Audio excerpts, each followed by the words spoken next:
Hey, we're Big John McCarthy, the legendary referee. We're at the MMA World Expo. I'm sure they're so happy to have you here, as everybody else is.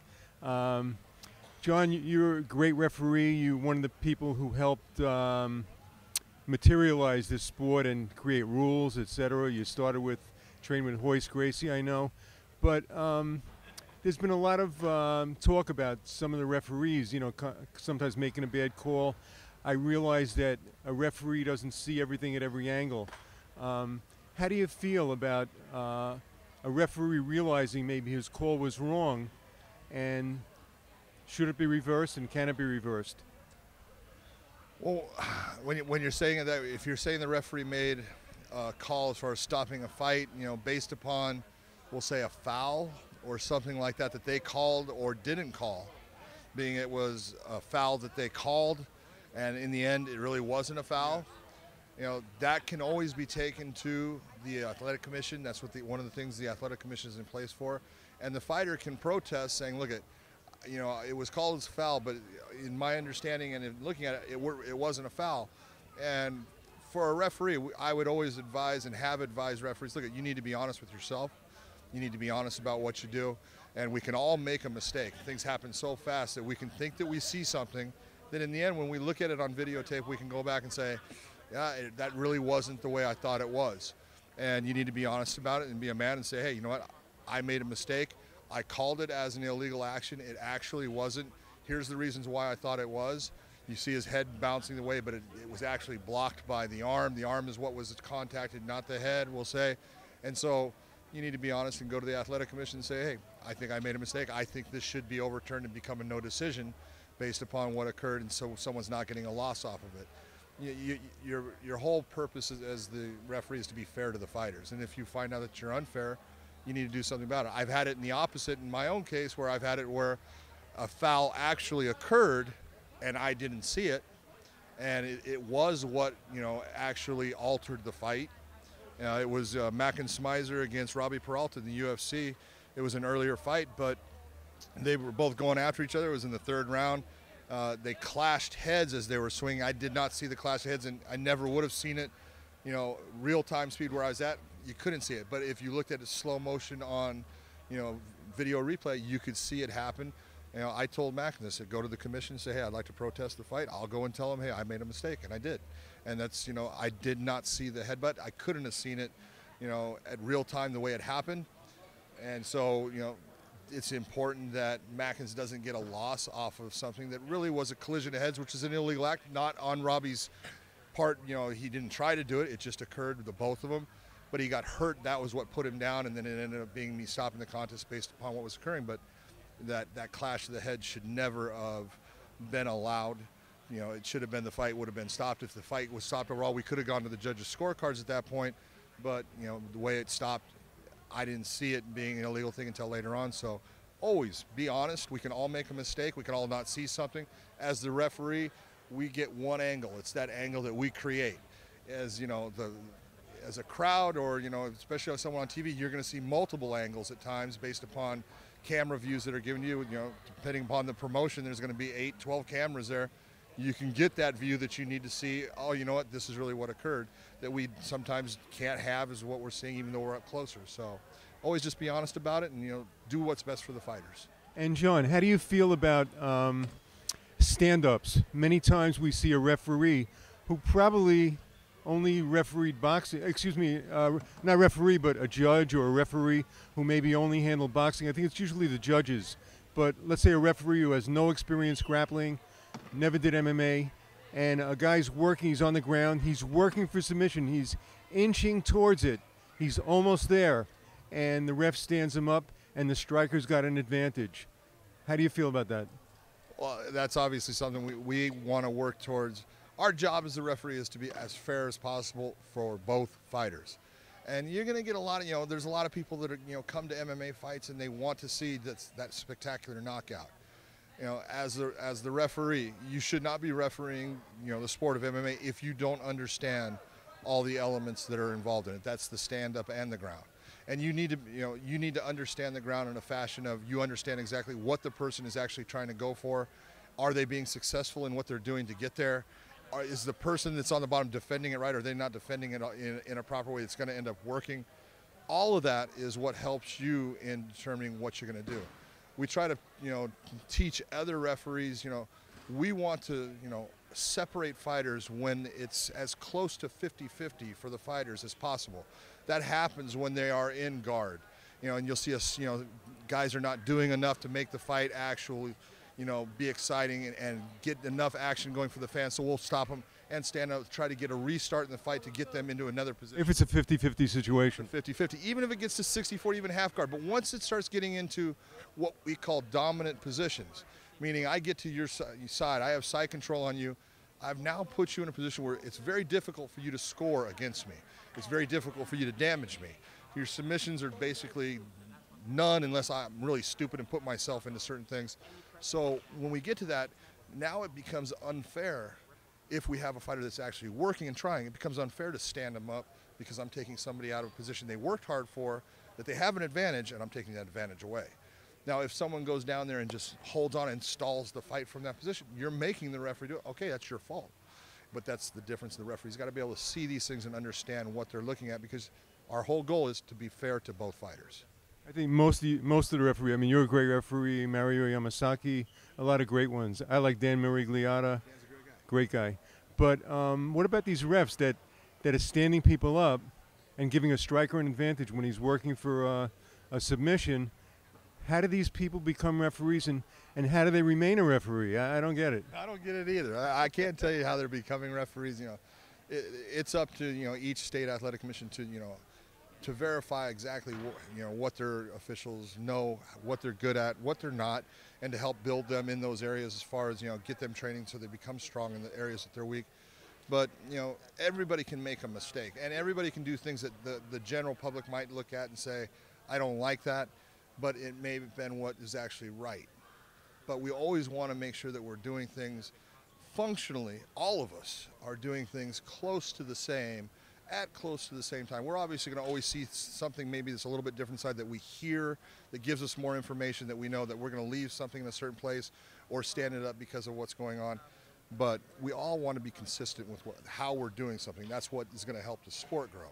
It's what's going to get fans so they understand exactly what should be done and what is fair for the fighters as far as what's being done with it. Do you think some people who really know the sport are afraid to referee because it's a big responsibility?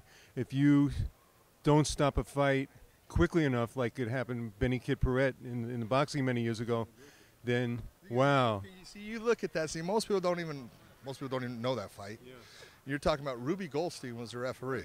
Oh yeah. Now Ruby Goldstein was known as a referee that stopped fights, in a lot of people's opinions, too soon. And this time he didn't want people to say it. Exactly. He let it go. Yeah. And this is where I tell people I'm training all the time, look it, you need to do what's right. Our job is not to be popular. If that's what you're here for, then stop. And we all want people to like us. It's just part of being human. Everybody wants people to like them. But your job is to be there for the fighter, to do the right thing for the fighter. And when you look back, that ruined Ruby Goldstein. Emil Griffith, not due to anything he's trying to win a fight. He ends up basically being responsible for the death of Benny Paret, because he's allowed to hit him so much when Benny was out of the fight. The fight should have been stopped, but Ruby Goldstein had to live with that. And in the end, Ruby Goldstein did what? He took his life, based upon the fact that he knew that he didn't do what he should have done, and he can't take that back. This is where referees have a huge responsibility. And yes, you have a responsibility to have the fans, get a good fight. But in the end, the fan doesn't have to live with the fact of what occurs in that ring. You as a referee are always going to have to live with what occurs. You can't change it once it's happened.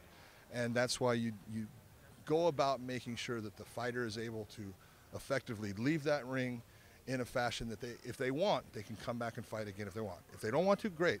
But you didn't let them get punished to the point where they don't have that option. In a way, it's similar to a police officer when he stops someone or there's something going on and the guy puts his hands in his pocket.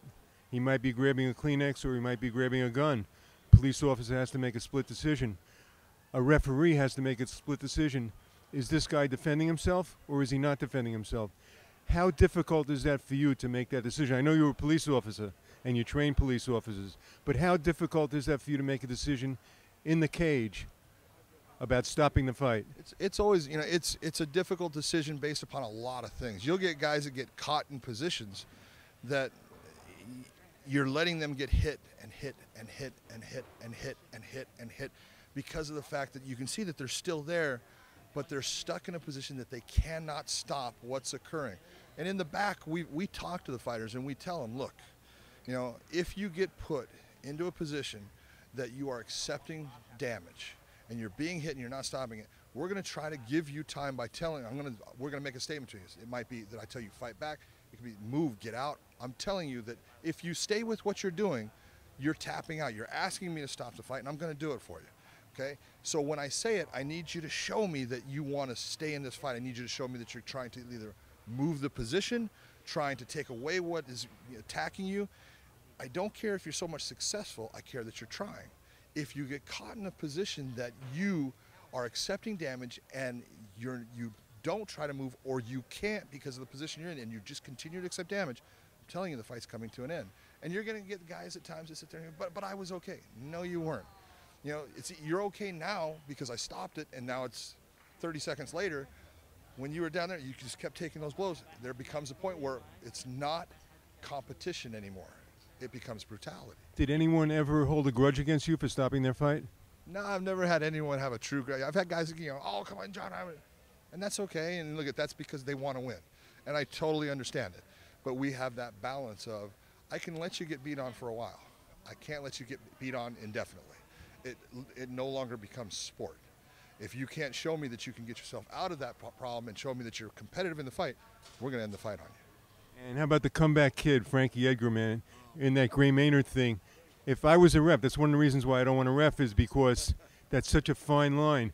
But I might have stopped the fight with Frankie, but we know Frankie, he came back and he's amazing. When you look at someone like, even when you go back and you look at that, and Yves Levine did that first one that, you know, and I would have stopped it. Yves did the right thing. You see Frankie, he's hurt, but he's trying and he's working at trying to get himself in a defensive position the whole time. He's trying. He may not be doing it well, but he's working at it, so he's letting him go. And that's part of what we're telling the fighters, and that's that line that we're riding. Is he trying, you know? Josh, you know, Rosenthal did one with, you know, Shane Carwin against Brock Lesnar. And if you go back, a lot of people are saying, oh, I thought he was going to stop. And it's like, I didn't think, every time you could hear Josh say, Brock fight back, and Brock would try. He wasn't real successful, but he was trying. I noticed he was trying. That's the whole point, and that's why he let him go on, and that's that line. We need to see reaction from the fighter showing us that this is still working. If that's working, we're okay. It's when this starts to lose the ability to function, this is when we need to get the fighter out of there. John, do you see the reffing and judging improving right now or not? You know, honestly, it has improved a lot. You know, overall, there is an improvement. There's just not quite it's not matching the explosion of the sport. And so that's where we're having a lot of, you know, other shows and smaller shows where we're seeing a lot of things happening that are not good for the sport, not good for the fighters. And so we need to, all of us, constantly always be working to evolve and to sharpen what we do.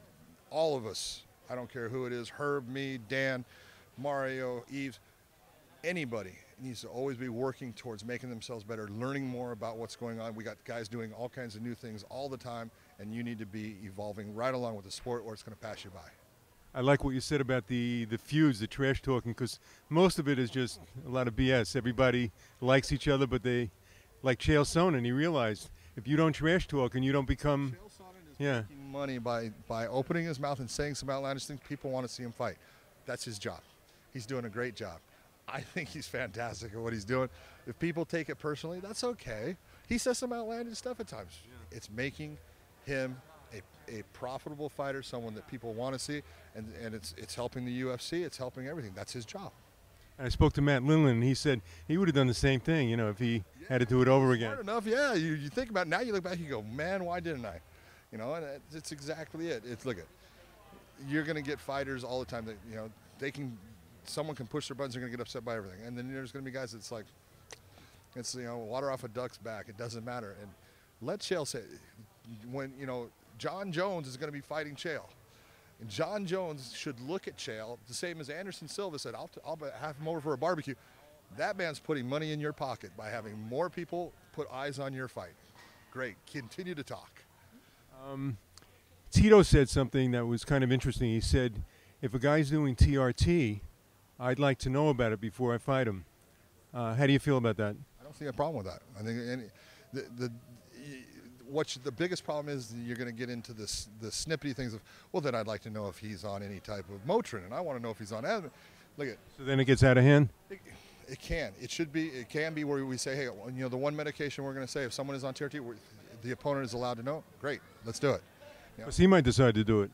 Absolutely. Maybe he wants to check himself. That's why I say, you know, in my opinion, get rid of it. But, you know, it's a hard thing to do, and you know, you have people comparing anything, you know, that we all take things. I take things to help me get through the day as far as, you know, glucosamine for joints. My joints suck. Okay. You know, should I have to report that? Well, as the fighter, you got to say what you're doing. But when we look at TRT, look at it is performance enhancing. I don't care if you can't reach that performance based upon what your body's naturally doing. That's your problem. It shouldn't be that you get to enhance it by putting something in there that supposedly is illegal. Remember when Randy lost the heavyweight title and then they found out later on his opponent was on steroids? Don't you think he should have regained his title? They didn't give it back to him. No, they didn't give it back to him, and I wouldn't say that, you know, stripping the one person is fine. You know, I can go with that, and then I could say, you know, Randy deserves, you know, the next shot at it and something like that. But to just give it back to him, I don't know if that's the thing. You know, the fight was overturned. Yeah, you could. Putting him in the next match is the same thing. It doesn't, you know, I don't know. To give titles back and forth, I don't know. But, you know, if it's unfair to the fighter, then he shouldn't get a loss on his record. Final question. I know you helped create, you know, the UFC with the Gracies in a sense, and you were training with Royce at the beginning of the sport. How confident were you that this sport would just blow up to what it is right now? Did you feel it, that people really want to see a fight? You know what? In the beginning, I was really kind of taken aback that people didn't. There was people going towards it, but it didn't seem like it was like, God, how can you people not love this? You know, but inside, you knew as soon as the world finds out, they're going to love it. I always thought people were going to fall in love with it, but you know, to sit there and say, I thought it would one day be having, you know, 55,000 people. I can't say I ever saw that. You know, the sport is blown up to a point where it's probably even exceeded what I thought it was going to. But thank God. He's training police officers. He's got his own huge, what, 29,000 square feet? Yeah, my gym's 29, about 30,000 square feet. It's got everything. And where is it, John? It's in Valencia, California. It's about 30 miles north of downtown LA. It's up where there's Six Flags Magic Mountain. It's about a mile from that. So it's a good place, great people training there, and a lot of fun. He's not only a referee, he almost became an MMA fighter, but because of, and you're skilled in all the arts. Jiu-jitsu, what else? Oh, I used to boxing and then jiu-jitsu and stuff, but now I'm just a broken down old man. That's all right. I can handle it. Big John McCarthy, a humble man, the main man, brother, Mr. Referee himself. Big John McCarthy, thank you, bro.